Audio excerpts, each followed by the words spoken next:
So I think what I do is I curate everything that I consume. So which means that there are about 350 odd blogs that I follow, and I read whatever they put out.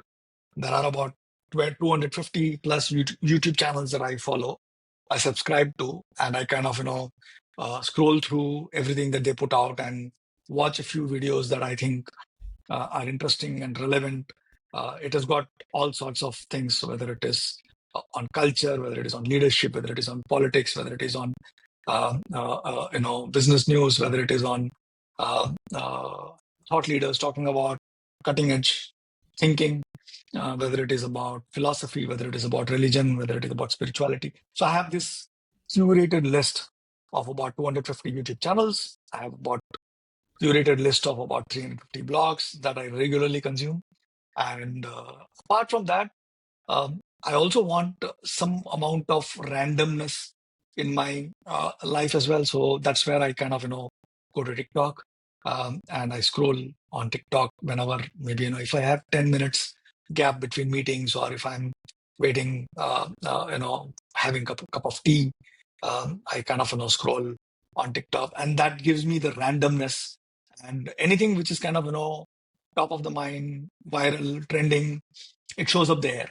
So I feel that, I don't need to go out and read a news channel or watch a news Mm. channel, because I feel that, the way news channels uh, keep you coming back to them again and again is by promoting everything that is negative in the world.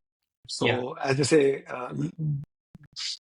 blood lead with bleeding, or something like that, where they talk about the fact that every newspaper reporter and editor is being taught to kind of lead with the most negative and the most gory stories first, because that's something that, as human survival instinct, you would like to know what happened and why it happened and who did what and things like that. So that kind of sucks you in, and once they suck you in and your attention, then they kind of try to keep you there by giving more and more of that.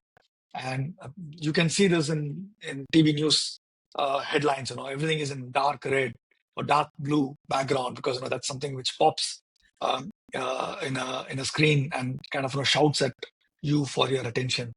So yeah, I mean, that's one way to do it. What you said is another way to do it. There are multiple ways to do it, as they say. There's no one right way or wrong way.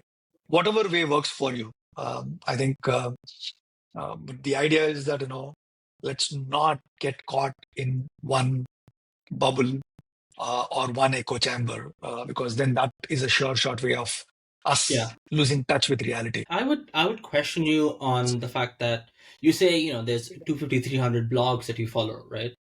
On, stuff like organizational culture, on thought leadership, on design thinking, etc. My question to you is that not then an echo chamber within itself? That you're Um, within these few perspectives of these couple of people. no, so I can tell you this. For example, I allow for randomness there as well. For example, there are a few sites which I get the feeds for, which is not necessarily either left winning or right winning, or one particular kind of ideology. So, for example, Hacker News is one from a technology point of view that I get, where all sorts of random things come in.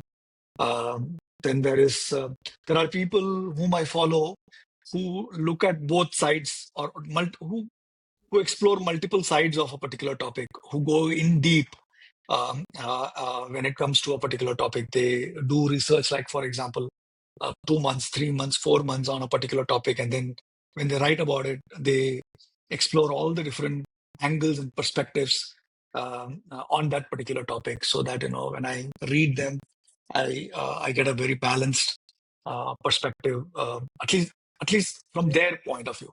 And at the same time, for example, for culture, I have 4, 5, 6 different people that I read from. From leadership point of view, I have some 15 people that I read from. Even there, for example, I follow Harvard Business Review. I follow MIT Sloan review. I follow, let's say, for example, there is a site called Customer Think.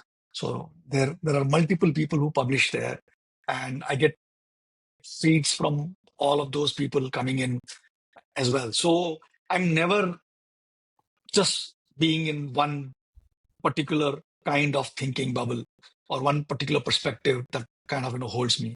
I've structured in such a way that I get multiple points of view, multiple perspectives from multiple different sources, from which kind of gives me a very balanced view. I know what the left-leaning people are thinking about a particular topic. I know what right-leaning people are thinking about the same topic. And then based on all of that, I form an opinion about the topic myself, for myself. And that's the sense making that I do. The question is that still an echo chamber? Probably it is. I would argue that irrespective of what you do, you cannot escape from being a part of a bubble. Sometimes the bubble is very short and very unilateral. Sometimes the bubble can be slightly bigger and can have the ability to have multiple perspectives within that bubble as well. Now, I personally think and believe that the bubble that I have created for myself is tolerant of multiple perspectives and gives me the understanding of uh, different kinds of people on the same topic. So their perspectives, and which kind of then helps me understand any given topic that I'm trying to understand in multiple different ways. And that also kind of helps me um, keep my curiosity alive, because when you just hear about a particular topic in one particular way, what tends to happen is you tend to think that you know it all. Whereas when you get to see someone approaching creativity from a neuroscience point of view, someone approaching creativity from a philosophy point of view, someone approaching creativity from a culture point of view, someone approaching creativity from a tactical point of view, someone approaching creativity from a, let's say, writing and cinema point of view, storytelling point of view, then you understand subconsciously that there are multiple ways to approach creativity as a topic. And this is just an example. It can be for any topic for that matter. And once you have that subconscious feeling that any topic can be approached in multiple different ways, it tells you that you don't know it all. It tells you that you know a very limited part of what you have read, and keeps you helps you be open to learning newer and more different perspectives. Sometimes I seek out some of these perspectives as well. So, for example, if I'm reading a book and there is a particular author that is referenced in that book, or if there is a particular paper referenced in a book, or there is a particular book that is referenced inside the book, I go and check it out. And if I like what I'm reading, if that's a fresh perspective, fresh take on something that I'm interested in, then I add that to my curated list.